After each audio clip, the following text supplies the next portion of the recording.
For today's video mga ka-agri, ay gusto lang po namin kayong i-update or gusto namin i-share yung mga progress na ginagawa namin dito sa aming mini farm.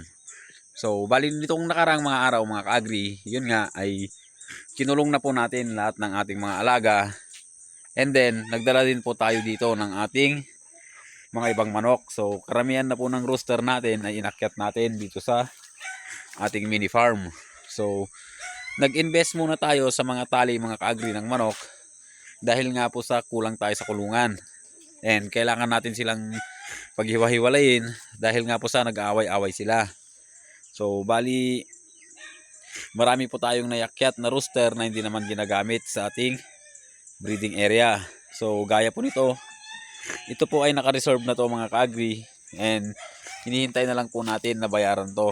Bali trio po yung kinuha sa atin na decal browns. So, ito habang hindi natin kailangan dun sa baba mga ka-agri ay inakyat muna natin.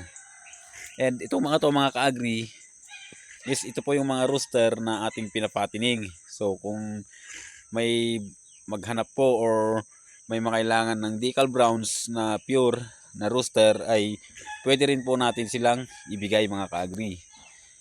And meron din tayo dito mga ka-agri na ito po yung offspring ng ating pagcrossbreed sa ating Brahman na rooster at saka sa ating inahin na malaki. So iiwanan po natin to mga ka-agri para sa ating upgrading ng ating native na manok. And nandito rin po yung ating mga white leghorn na rooster. So ayan po yung iiwanan natin na kasama sa aking collection or pet. And itong isa mga ka-agri is napilay dahil nga nabitin dyan kanina. So kung hindi to makakalakad mga ka-agri ay atin na pong kakatayin, pero makaka-recover pa to mga ka-agri. And then dinala na rin natin dito yung ating itong ating fighting cock, itong ating kelso. So dito na po rin siya sa taas dahil lahat po ng hindi na kailangan dun sa baba or hindi mo na ginagamit dun sa ating breeding area ay dinala na po natin dito dahil maluwag naman itong area. So dito mga ka-agri ay mayroon din po tayo ditong dalawang inahin. May dalawang inahin sa isang rooster. So titignan po natin mga ka-agri kung ano nitong mga inahin na to dahil nga sila po ay nabansot kumbaga mga ka-agri noon. And baka sakaling mangitlog pa po sila, pero ang plano talaga dito mga ka-agri is for disposal na po itong mga inahin na to. Pero itong rooster na ito mga ka-agri, ito po yung kasama ng ating isa doon na iiwanan. So parang pumayat dito yung rooster na yan . And meron din tayo dito mga ka-agri. So nandito po yung ibang mga rooster natin na hindi na po mga pinapatining natin. Bali hindi na po sila kailangan. For patining na po yung mga yan. And meron din tayo ditong isang talisayin na manok tsaka isang inahin, yung panabong din po yan mga ka-agri. So ito mga heritage. And then itong isang kulungan natin dito ay bakante. Lilinisin natin mga ka-agri. So baka kumuha ulit tayo ng inahin na panabong or yung pure na huluano natin, i-cross natin doon sa malaking rooster natin. So hindi pa natin alam kung anong gagawin natin yan sa kulungan. Dito naman sa ating hospital area, may yung parang pinaka mga ka-agri, mayroon tayo ditong may mga sakit. So hindi na lang natin bubuksan. So itong dalawa na to is magaling na to mga ka-agri. And then ito konting may halak, tatlo sila. Sipon. Dahil nga po sa pabago-bago ang panahon. And then dito naman sa ating range area, dito sa ating ginagawang breeding ngayon sa ating meat type, is dinala ko na rin po dito yung mga mga ka-agri, yung mga offspring ng ating huluano at saka yung malaking inahin. So ayun yung isang gala nating native na manok na pure na sisiw. Yung tatlo nasa labas pa mga ka-agri. So ayun, nasa paitlugan na naman po yung isang manok natin. Nangitlog na naman po siya. So ito po yung napalabas natin mga ka-agri na offspring ng ating huluano na rooster. So ang gaganda po nila mga ka-agri. Dito na rin po natin sila dinala para pagka medyo lumaki sila ng kaunti ay bubuksan na lang natin itong pinto at sila po ay dito na malagi. Then dito ay hinanda lang natin mga ka-agri, kung sakaling mapisa yung ating in-incubate ay dito na rin po natin ilalagay.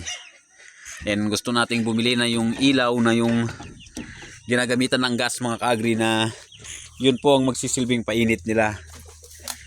And then dito naman sa paitlugan mga ka-agri is mukhang nag-share na po dito yung pure native natin, saka kulang tong paitlugan. Bali magdadagdag tayo mamaya. So sa ngayon kasi ang nakalinyang gagawin natin ngayon mga ka-agri ay ayusin na po natin yung range ng ating native na baboy. So almost lahat na po ng pwedeng ilipat nating manok dun sa ating breeding area ay nandito na po. Baling gagawin natin ngayon mga ka-agri is yung ranging area na ng ating mga native na baboy. So ayun po, kahit na dahan-dahan lang yung ating ginagawa, at least po ay talagang may nagagawa po tayo paunti-unti. Baling gagawin ko ngayon mga ka-agri is tatanggalin po natin to. Tatanggalin natin itong mga dumi, and yung kawayan nilinisan natin yung paligid. And dito po natin ilalagay yung range area ng ating native na baboy mga ka-agri. So ito po siya. Bali madali lang po gagawin to mga ka-agri dahil popostihan lang natin. And marami naman tayong mga hagwire.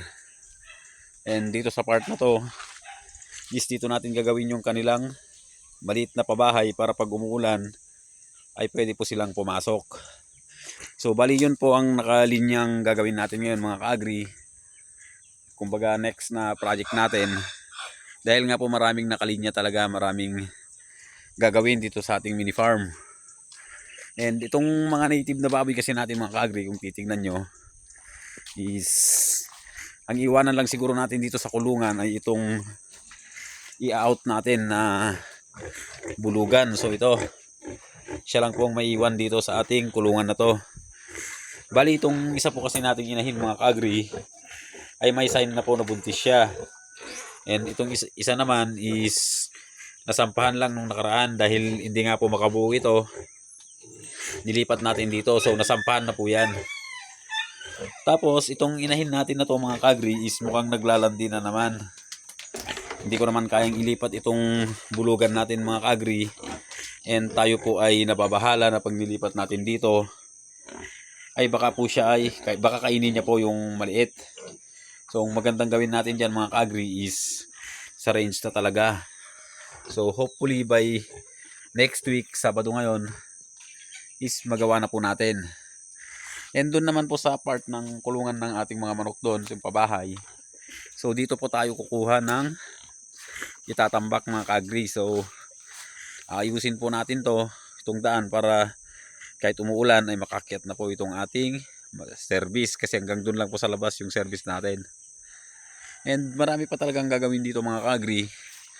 So gaya po nitong kubo natin is tatanggalin natin lahat ng mga gamit dito at ibababa para malabhan na nila. Sasaayos pa natin dito. And dito sa part na to is pinaplano kong maglagay ng trellis at tayo po ay magtatanim ng upo. Yung bilog po ang bunga para sa sarili lamang mga ka-agri, and dahan-dahanin po natin. And dito naman po sa ating mga tupa at kambing, so nandyan lang po sila kumakain, so hindi na natin pupuntahan. Pero ang project po natin dyan mga ka-agri sa ating tupa at kambing is magdadagdag po tayo ng ating mga tanim na napier, dahil kinulang tayo ngayong taon mga ka-agri. So napakarami nating napier, kala ko hindi maubos, pero ubos po siya mga ka-agri. So ayun, yun lang po may share namin ngayon mga ka-agri sa aming video na to. Sana po ay lagi nyo pa rin pong subaybayan itong aming channel, dahil kahit papaano po ay medyo gumaganda na po yung takbo ng ating channel mga ka-agri.